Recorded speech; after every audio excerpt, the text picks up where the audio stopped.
ప్రియులారా, బాగున్నారా? దేవుని వాక్యాన్ని క్రమంగా చదువుచున్నారా? ప్రార్థించుచున్నారా?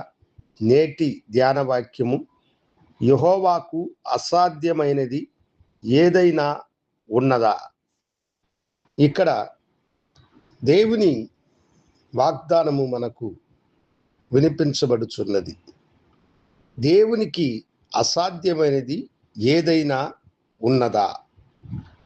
అబ్రహాము దేవుని వాగ్దానమును పొందుకొని దేవుణ్ణి వెంబడించిన వాడు.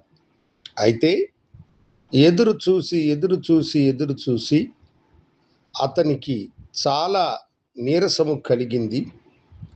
అవిశ్వాసము అబ్రహాము సారాల యొక్క హృదయమును ఆక్రమించుకున్న సమయము అది.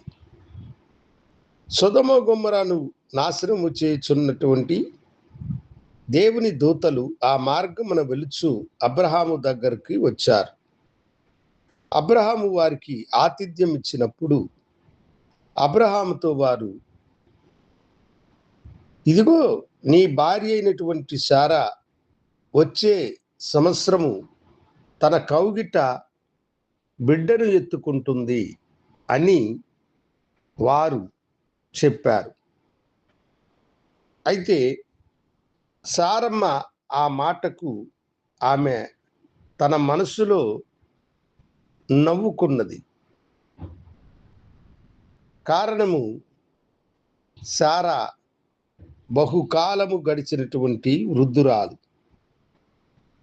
అబ్రహాము వయస్సు పైబడినటువంటి వృద్ధుడైన మనుషుడిగా మారినాడు.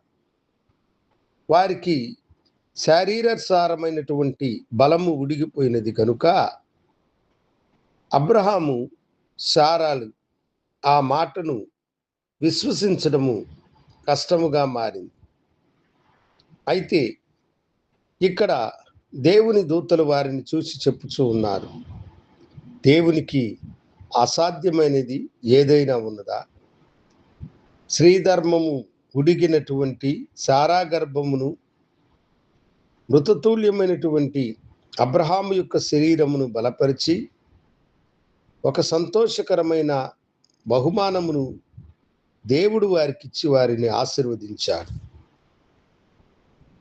మన జీవితంలో మనము కూడా చాలాసార్లు ఎదురు చూసి అవిశ్వాసమునకు లోనై, అయ్యో ఇంకా ఈ కార్యము జరుగుతుందా, ఇక జరగడానికి వీలు లేదు, ఇదిగో నేను ఆపదలో ఉన్నాను, కష్టములో ఉన్నాను, వేదనలో ఉన్నాను, నాకింక సహాయం ఎక్కడి నుండి వచ్చును అని మనసులో కృంగిపోతూ ఉంటారు.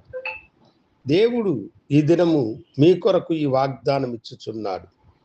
నీ మనసులో నీవు సోలిపోవాకు. ఆయనకు అసాధ్యమైనది ఏది కూడా లేదు. శూన్యములో నుండి సృష్టిని చేసిన వాడు, ఆకాశం నుండి తన ప్రజలకు ఆహారమును కురిపించిన వాడు, చుక్క నీరైనటువంటి దొరకని ఎడారిలో ఆయన బండ నుండి నీరు ఏరులై పారునట్లు చేసిన వాడు, నీవు అసాధ్యమనుకునేటువంటి దానిని సాధ్యముగా మార్చి నిన్ను ఆశీర్వదించి దీవించి నిన్ను బలపరచును కనుక ప్రభుకి సమర్పించుకొనండి, దేవుని దీవెనలను పొందుకోండి. నాతో కూడా ప్రార్థనలో ఏకీభవించండి. గనుడా, పరిశుద్ధుడా, ఈ బిడ్డలు ఎంతో కాలము ప్రార్థించి ఇక ప్రయోజనము లేదని వారు అనుకుంటున్నారు. ఈ దినము మీకు సాధ్యమైనది ఏది లేదని మీరు ఇచ్చిన వాగ్దానమును బట్టి వందనాలు. నీ బిడ్డలను బలపరిచి ఆశీర్వదించి దీవించమని యేసు నామమున అడిగి వేడుకొనుచున్నాను తండ్రి, ఆమేన్. శుభోదయం. ప్రభు మిమ్మలను దీవించునుగాక.